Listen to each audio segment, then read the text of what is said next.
예, 안녕하십니까. 글로 어지러운 세상을 바로잡는 선비 물란서생 진화입니다.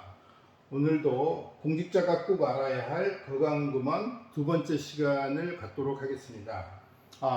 그리고 보니 오늘이 초복이라고 하던데 초복에 걸맞는 보양식 맛있게 드셨어요?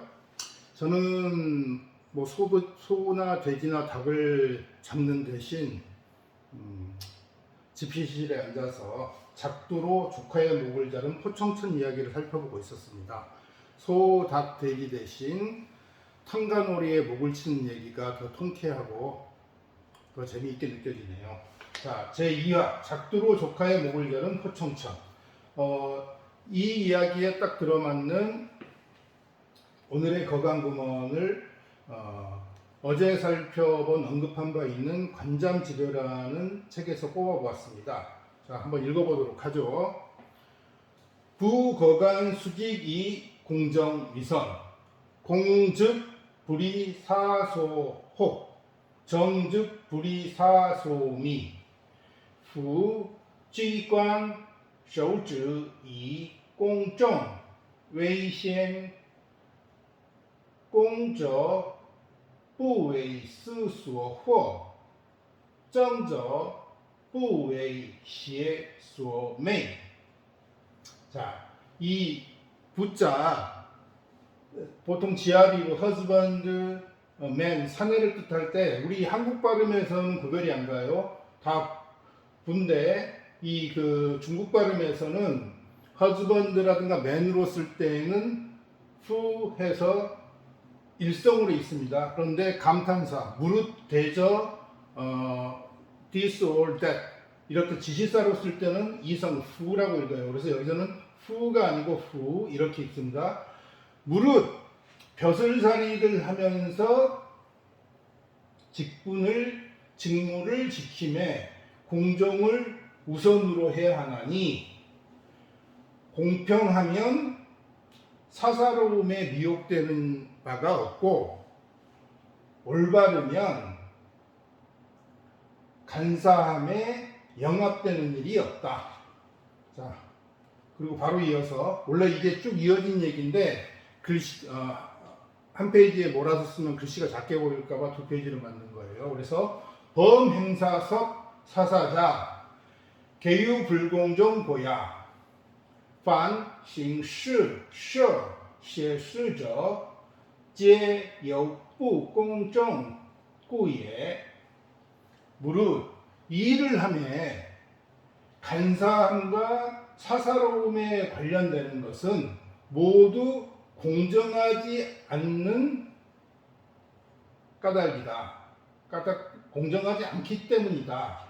그래서 지공지정 수유사사 역불이 미혹의 自公自正虽有邪师亦不为昧惑矣. 지극히 공평하고 지극히 올바르면 비록 누가 간사함과 사사로움으로 이렇게 들이댄다고 해도 역시 영합되어 미혹되는 일이 없다. 네. 사실 이 얘기 모르는 사람이 있겠습니까만은 왜 이 모르지 않는 얘기를 현실에서 못 지키는지 이게 언제 때 얘기입니까? 자, 이 이야기하고 가장 알맞는 고사 이게 벌써 1200년 전 얘기예요. 1200년 됐나? 1000년? 1020년? 자, 우리가 포청천으로 잘 알고 있는 포증 원래 이 청천은 청백리라는 의미로 푸른 하늘 백성들이 붙인 별명이라고 해요. 원래 포청천의 자는 희인이고 이름은 증입니다. 999년에 태어나서 1062년에 죽은 걸로 되어 있네요. 합비는 지금의 안희성인데 진사, 감찰어사 이런 벼슬을 지냈고 청렴하고 공정한 관리의 대표자로서 우리 한국에서도 벌써 한 30년 전에 포청천 미니 시리즈, 그때 대만인가 홍콩에서 만든 것으로 알고 있는데 그게 아주 크게 인기를 끌었죠. 그래서 포청천 관련된 번역서들도 쏟아져 나왔고, 저도 이 문란서생도 그때 포청천 책을 한두 권 번역했던 기억이 납니다. 그런데 이 포청천은 진사라고 돼 있죠. 그럼 과거 시험을 봤다는 거예요. 공부 잘한 사람이었네요. 그래서 과거 시험을 봐가지고 관리가 된 건 맞은데, 뭐 그렇게 된 사람이 한두 사람이겠습니까? 그런데 포청천은 제가 어느 책에서 읽었는데 그게 그 뭐 학술 서적은 아니라서 정확한 서명의 기억이 나지는 않아요. 그런데 거기 있다가 보니까 포청천이 실제로 유명해진 것은 효도로 아주 유명했답니다. 그러니까 좀 뭐라 그럴까, 자기 PR을 효도로 했다, 좀 이렇게 볼 수도 있어요. 그 당시에 뭐 효도라는 것이 중국의 전통사회를 지탱해주는 가장 중요한 덕목이기 때문에 효도 제의라 그러면 모든 사람들이 굉장히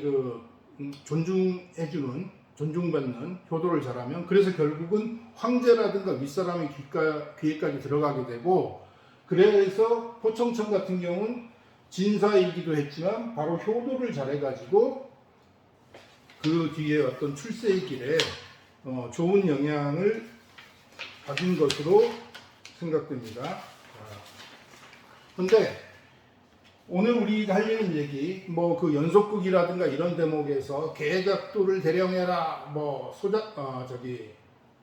용작두를 대령해라, 뭐 이런 걸로 기억이 나시는 분들이 있겠어요. 근데 그 얘기가 실질적으로 역사적으로 어떻게 해야 되냐면, 그 포청천이 진중가 어디에 이제 재난이 발생해서 재난 지역에 시찰을 나갔는데 거기에 엄청난 투서가 날라왔어요. 뭐였냐면, 포청천의 조카 포면이라는 자가 사연이라는 지역에 지연으로 있을 때 심각한 비리가 있었다는 투서가 포청천에게 날아오기 시작합니다.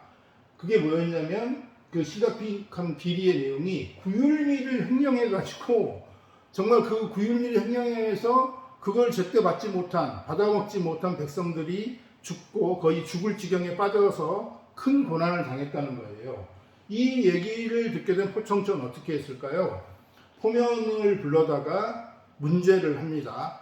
정말 그런 일이 있었는지, 그리고 뭐 다 조사를 해보는데 포면이 부정하지는 않아요. 그런 일이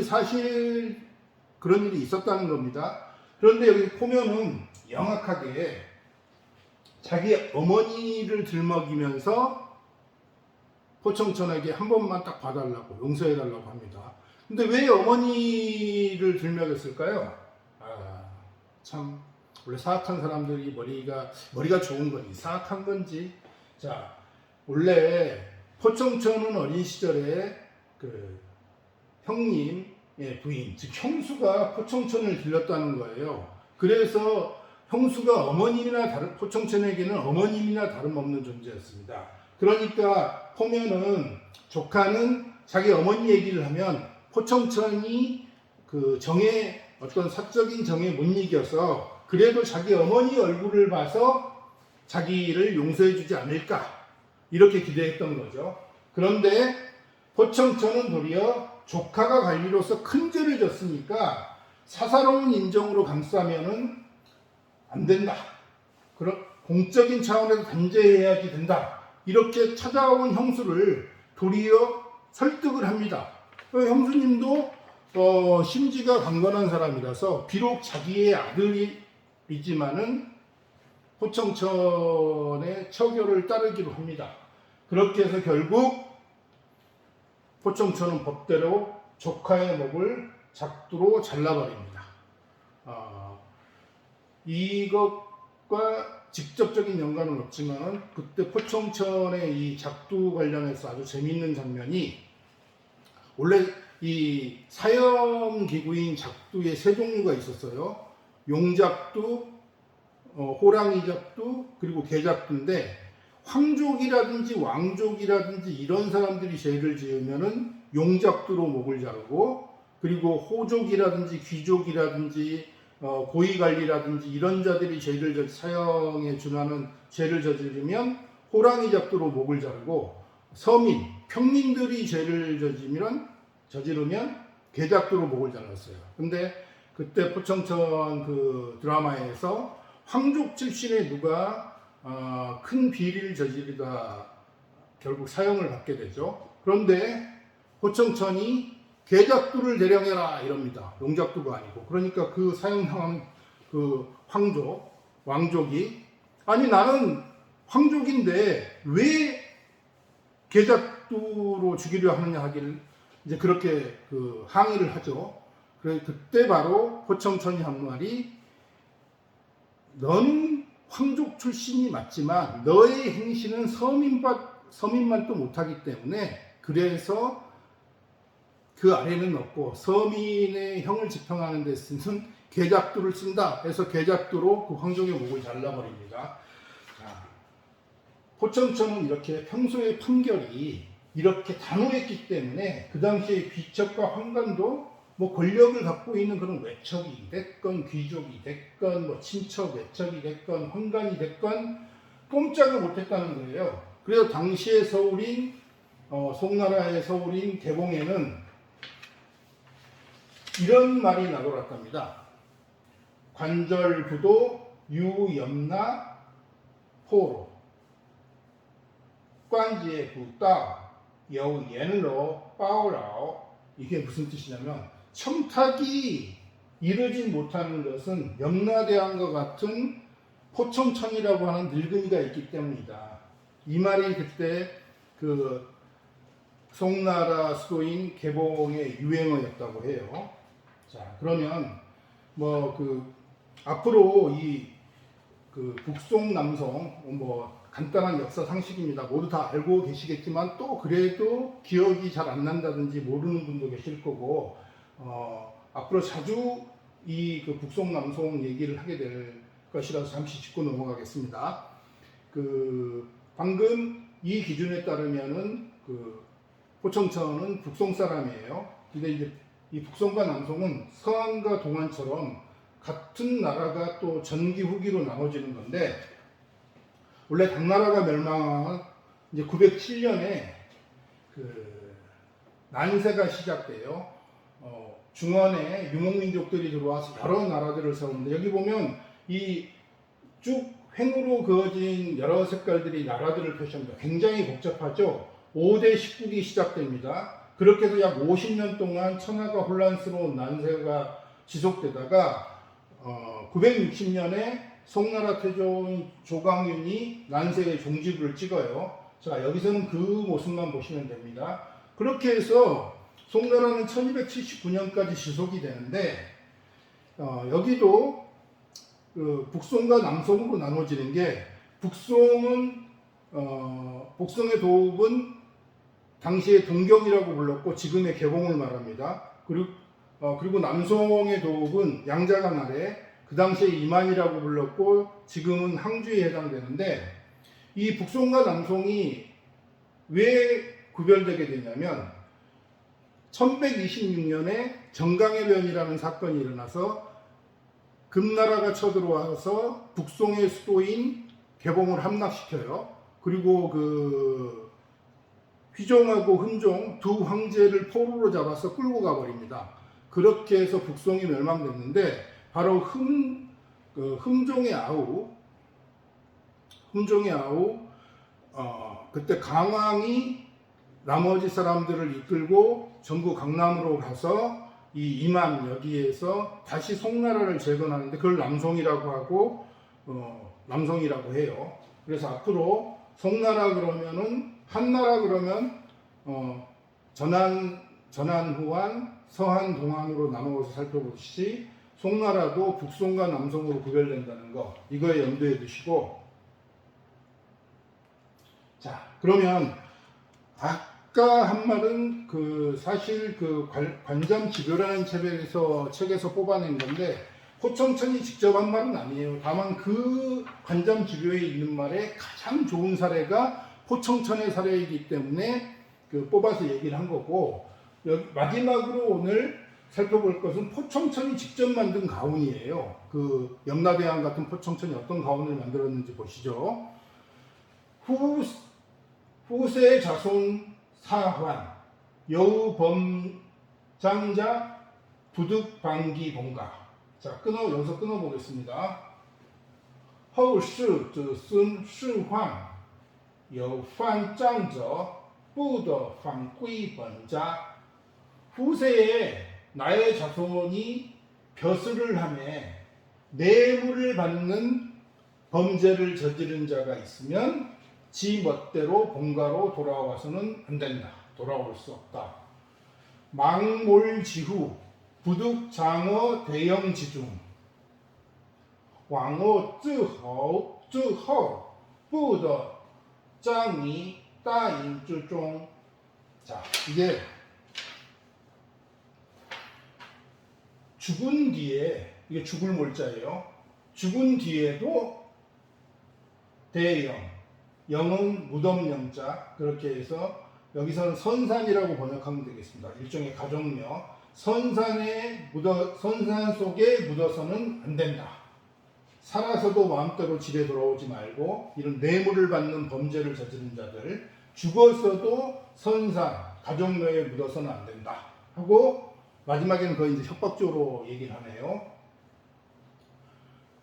부종오지 비오 자손 부종 우즈 페이우子孙. 내 뜻을 따르지 않으면 내 자손이 아니다.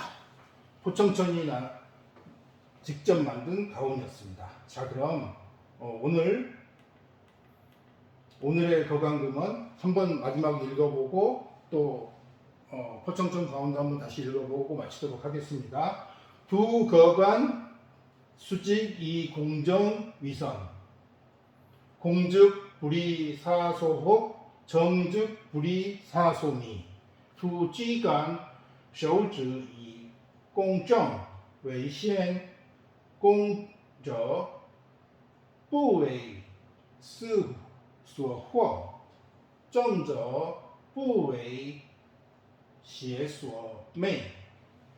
무릇 벼슬살이를 하면서 직무를 지키며 공정을 우선으로 해야 하나니 공평하면 사사로움에 미혹되는 일이 없고 올바르면 간사함에 영합되는 일이 없다. 범행사섭 사사자 계유 불공정 고야 반싱 시涉邪事者皆有不公正故也. 무릇 일을 하며 간사하고 사사로움과 연결되는 것은 관계되는 것은 모두 공정하지 않기 때문이다. 공정하지 않은 까닭이다. 그래서 지공 지정 수유 사사 역불이 미혹의 自公自正虽有邪思亦不为昧过矣. 지극히 공평하고 지극히 올바르면 비록 누가 간사하고 사사로움으로 들이민다고 해도 역시나 영합되어 미혹되는 일이 없다. 자, 이게 오늘의 거강금원이었습니다. 그리고 포청천이 직접 만들어서 자손들에게 준 가운. 후세 자손 사환 여우 유범장자 부득방기 본가 왕물지우 부득장 대영 지중 부종 오지 비오 자손 后世子孙世患有犯障者不得返归本家王末之后不得葬于大营之中不从无志非无子孙. 후세 자손으로서 벼슬을 하며 뇌물을 받는 범죄를 저지른 자는 지멋대로, 그러니까 아주 마음 편하게 집으로 돌아와서는 안 되고 죽은 뒤에도 선산, 가정묘에 묻어서는 안 된다. 내 뜻을 따르지 않으면 나의 자손이 아니다. 포청천가운 이야기입니다. 자, 그럼 오늘 거강금원하고 포청천의 가운 살펴봤습니다. 그러면 다음 시간에는 또 다른 재미있는 거강금원으로 만나기로 하겠습니다. 감사합니다.